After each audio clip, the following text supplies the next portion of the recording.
Assalomu alaykum ahli O'zbekiston.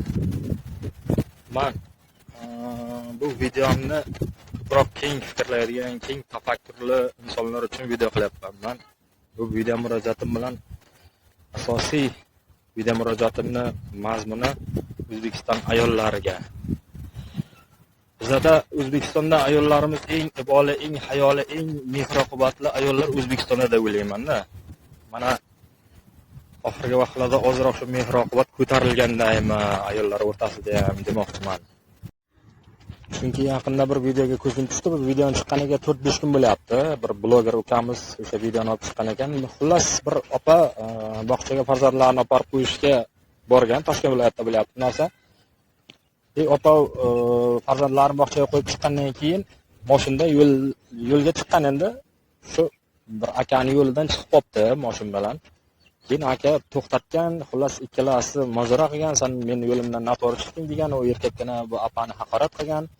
Xullas o'sha yerda mojaroli holat bo'lgandan keyin bu apa boribdi RVDga militsiyaga beribdi. Militsiyaga bergandan keyin bu RVDdagilar akani 15 sutkaga qamab yuboribdi. Endi o'sha yerda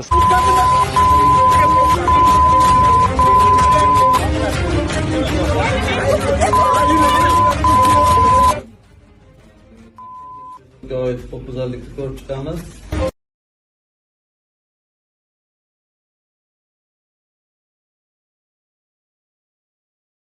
O'z-o'zini band qilganman, Instagramda bloger faoliyatini yuritaman. Men psixologik yordam so'rayapman. Hech nima qilmagan holatimda haqorat qilmaganman bu erkakga, yomonlik qilmaganman, shaxsiy adovatim yo'q. Meni aybim orqaga yurib bu insonni qo'lini palashlatib yopganiga uchun men qarab qolganim. Vaholanki o'tkazib yuborsalar ham bo'ladi. Meni haqoratli, o'limli, ustimga mashinalar haydab, meni bu inson o'ldirib qo'yadi, qo'rqib ketdim. O'zbekiston Respublikasi Ma'muriy javobgarlik to'g'risidagi kodeksining 183-moddasi bilan ayblangan huquqbuzarga nisbatan 15 sutka ma'muriy qamoq jazosi tayinlansin. Bu boshqa qaytarilmaydi. Unaqa ayollarni tushib olib so'kishi yo'q. Begunoh o'zidan o'zi so'kishi yo'q. Shu mazgina jahlim chiqqani, shu yo'lim to'sganlari jahlim chiqib, ozgina kuray turmaydigan gaplar bilan ozgina so'kib yubordim. Shoshib turganim uchun shu yo'limga chiqib to'xtaganlariga shunaqa voqea bo'ldi. Men uzr so'rayman, boshqa qaytarilmaydi unaqa narsa. Shu GAI xodimlaridan ham, boshqa xodimlardan hammadan uzr ming bor so'rash xolayman. Ichki ishlar xodimlariga e'tirozlaringiz bor? E'tirozlarim yo'q, ming rahmat hammasiga. Qo'lingizdan kelganini qilib berishdi, rahmat. Nima xulosa chiqardingiz? Xulosa chiqardim, aybimga iqrorman. Uning atrofida men vizit qilgan bo'lsam, yaqin tezlikda hamma menga aloqalarga chiqib, jinoyatchini tutib olib kelib, choralar ko'rildi. O'sha kechqurun jinoyatchiga jinoiy javobgarlik qo'zg'atilib, huquqbuzarga chora ko'rishdi.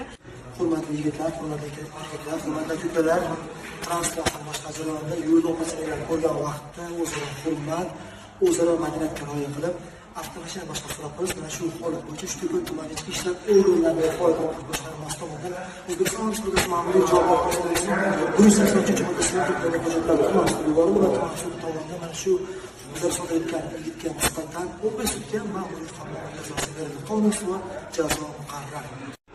singlimiz bu RVDga borib o'sha akani qamatgandan keyin singlimiz endi men mana qamatdim, zo'r ish qildim degan ma'nodami, endi ozroq bir maqtanishday bo'lib qolgan.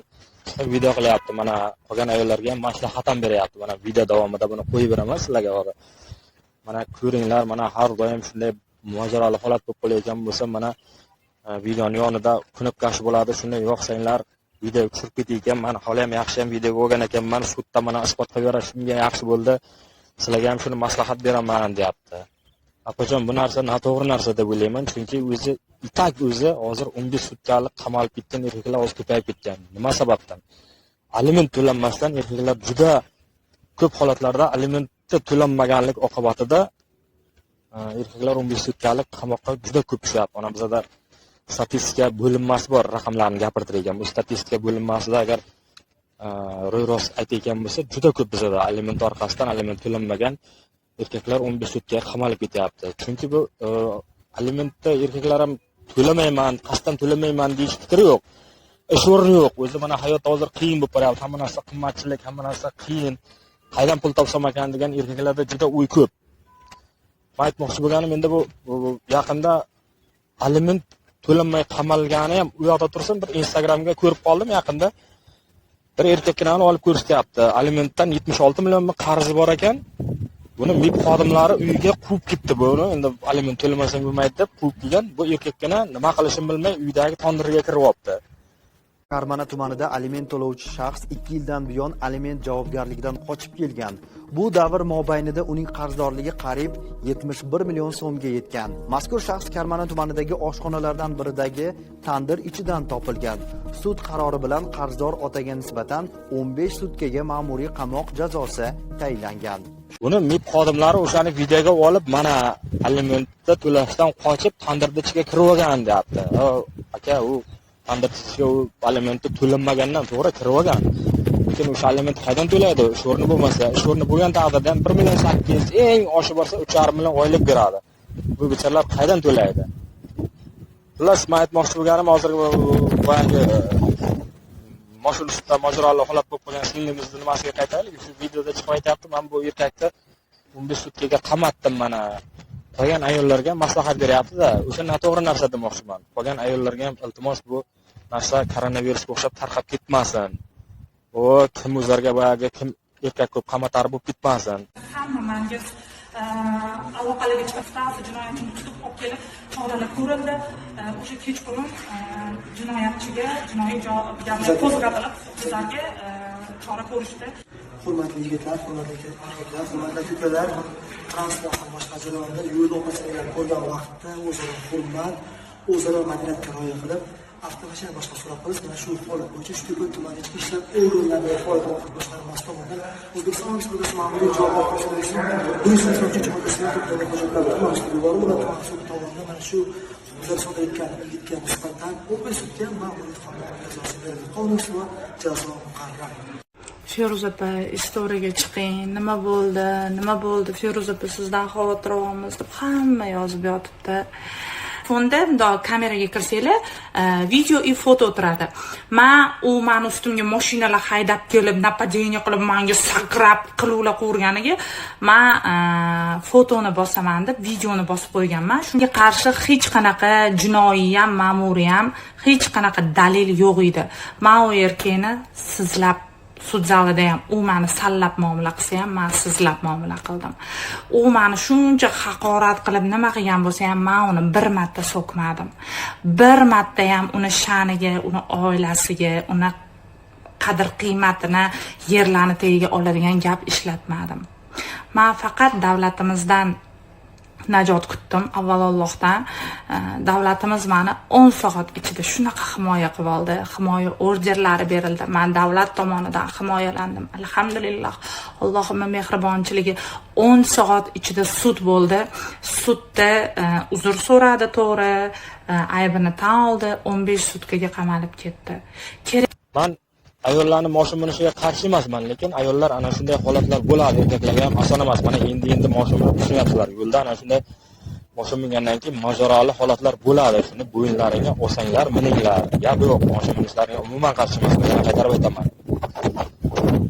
Shuning uchun apa yana o'zini video nimasida aytayapti, bu men 15 sutkaga qamatdim, o'sha yerga men ro'bidiga ariza berishga borsam deyapti. Bu erkakkina muloyimgina mushukday bo'lib qoldi. Men bu singlimga yomon gapirganim yo'qman, men sutkanim yo'qman deb aytayapti, deyapti. To'g'ri apa. Bu bechora ham o'zini qamalishini bilgan. Siz musulmon odamsiz. O'sha yerda bir kechirimli holat bo'lib, yarashuv holatini keltirib, sizdan uzr so'rasa, sizdan bir kechirib, mayli, aka ya uka, shunday bo'libdi, lekin men ham ayol kishiman. Men qo'rqib ketdim vajohatingizdan.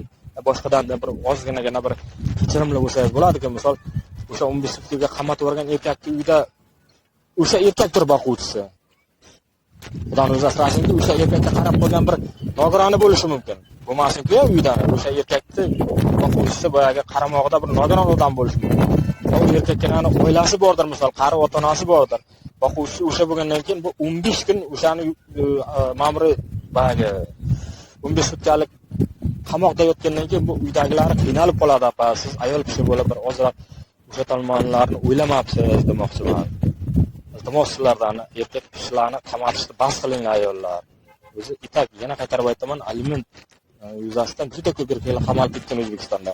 Qamalib ketmagan, qamalib chiqyapti demoqchiman. Bir sal mehr shafqatli, mehr oqibatli bo'lsanglar demoqchiman. Men bu gapim bilan u erkakni to'g'ri gapirgan sizga, sizni haqorat qilib to'g'ri qilgan demoqchi emasman, to'g'ri tushuning.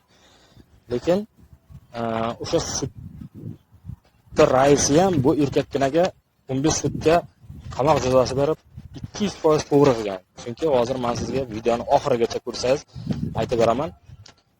Odiljon Domillani bir ma'ruzasi bor. O'sha ma'ruzani qo'yib beraman, xulosa o'zlaringizdan. Lekin ayollar iltimos mehrli bo'linglar ozroq. O'rmonda sher bilan eshak bahslashib qolishibdi. Sher aytgan ekan, o'tni rangi qanaqa? Yashil. O'tni rangi yashil. Eshak aytar ekan, o'tni rangi ko'k. Ikkovlari juda uzoq suhbatlashibdi, uzoq bahslashibdi. Oxiri bo'lmabdi. Qozini oldiga boribdilar. Eshak da'vo ochibdi. Men sherga tushuntiryapman. O'tni rangi ko'k. Sher aytayaptiki, o'tni rangi yashil.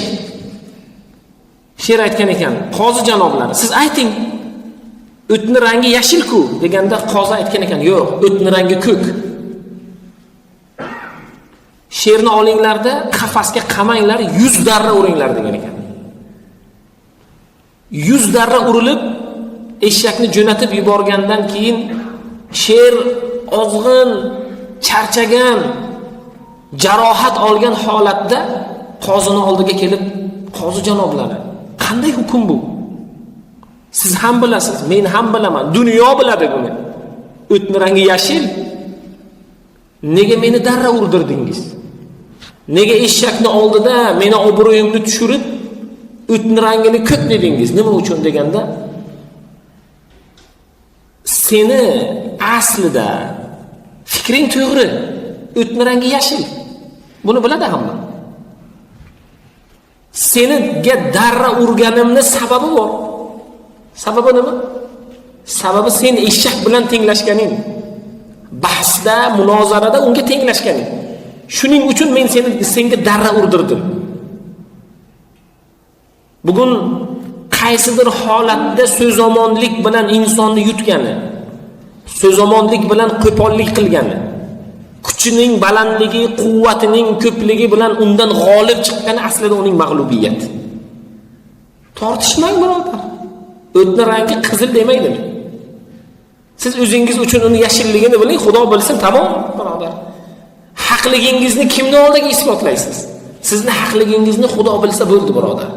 Shuning uchun yo'llarda urush, janjallar ko'ramiz, asabiylashishlar ko'ramiz, holatlarni ko'ramiz. Qaysidir qoidani kimdir unutgandir, yangicha qoida paydo bo'lgandir. Birodar, ko'ngilni keng qo'ying. Alloh taolo sizga fazl bersin. Bugun siz tortishayotganda, shu tortishuvdan haq bo'lib chiqsangiz nima jannatiy bo'lasizmi? Sizni Alloh jannat ahlidan deb yozib qo'yadi. Nima bo'ladi? Siz tortishganingiz, birovga so'kinganingiz, birovga qo'pollik qilganingiz uchun Alloh sizga gunoh yozadi, birodar. Aslida haq bo'lib turgan bo'lsangiz ham, kechirmaganingiz uchun ham Alloh sizni kechirmaydi. Shu kerakmi sizga? Shuning uchun kechiring, birodar. Ochiq ko'ngil bo'ling. Rahm qiling. Alloh fazl bersin. Farzandlaringizga, ayollaringizga, hamkasblaringizga, aka-ukalaringizga shuni o'rgating. Tortishmang, birodar.